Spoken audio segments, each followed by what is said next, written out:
I pledge allegiance to the flag of the United States of America and to the republic for which it stands, one nation, under God, indivisible, with liberty and justice for all. Honor the Texas flag. I pledge allegiance to thee, Texas, one state under God, one and indivisible.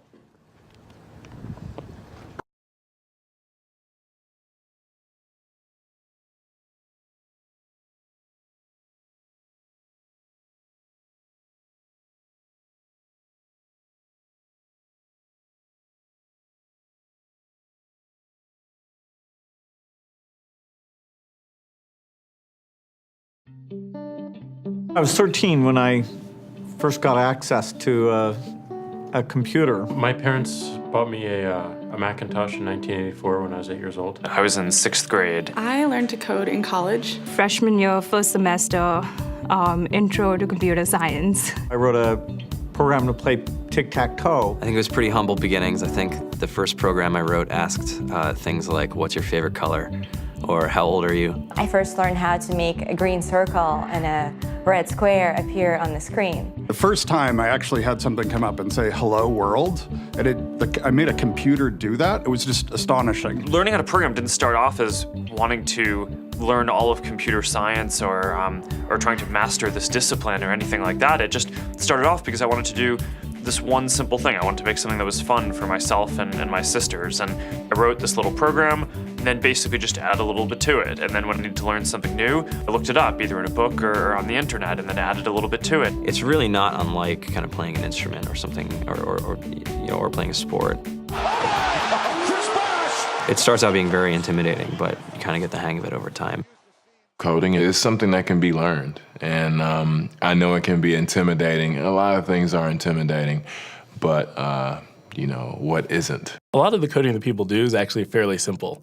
It's more about the process of breaking down problems than sort of coming up with complicated algorithms as people traditionally think about it.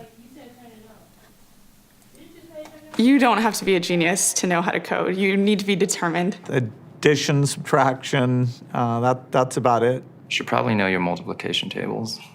You don't have to be a genius to code. Do you have to be a genius to read? Even if you want to become a race car driver or play baseball or build a house, all of these things have been turned upside down by software. What it is, computers are everywhere. You want to work in agriculture? Do you want to work in entertainment? Do you want to work in manufacturing? It's just all over.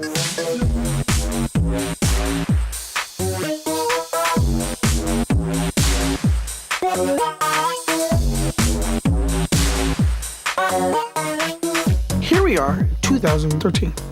We all depend on technology to communicate, to bank, information, and none of us know how to read and write code. When I was in school, I was in this after-school group called the Whiz Kids. And when people found out, they laughed at me and, all these things. And I'm like, man, I don't care. I think it's cool. And, I'm learning a lot. And some of my friends have jobs. Our policy is literally to hire as many talented engineers as we can find.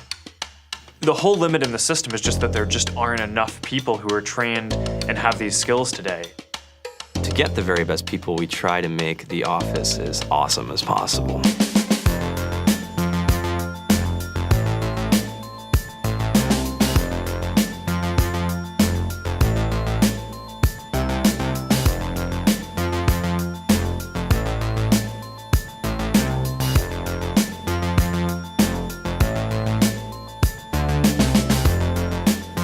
We have a fantastic chef. Free food, Breakfast, lunch, and dinner. free laundry, snacks, even places to play and video games and scooters. There's all these kind of interesting things around the office and places where people can play or relax or go to think or play music or be creative. Whether you're trying to make a lot of money or whether you just want to change the world, computer programming is an incredibly empowering skill to learn. I think if someone had told me that software is really about humanity, that it's really about helping people by using computer technology, it would have changed my outlook a lot earlier. To be able to actually come up with an idea and then see it in your hands and then be able to press a button and have it be in millions of people's hands. I mean, I think we're the first generation in the world that's really ever had that kind of experience.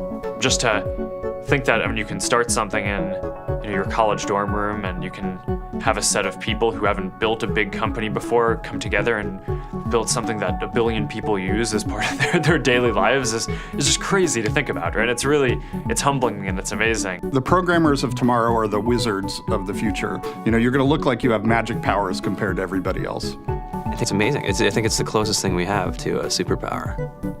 Great coders are today's rock stars. That's it.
The Civil Rights Act of 1964 outlawed discrimination against sexism and racism. It became illegal to hire, promote, or fire because of a person's race, sex, or religion. If a person violates any part of this law, they get sued, publicized in the media, and get their very own hashtag. In school, kids may get bullied for these same reasons. However, very often the bully may be overlooked. They may blame it on a joke or game, that no harm is really meant to be done to the victim. Wouldn't it hurt you if a person joked and laughed about what made you, you, and what defines you as a person? Seem all in good humor, but what if the situations were flipped? Would it make sense to be persecuted and laughed at for your beliefs and roots? What you mean to be lighthearted and funny may be harmful and disrespectful in the end.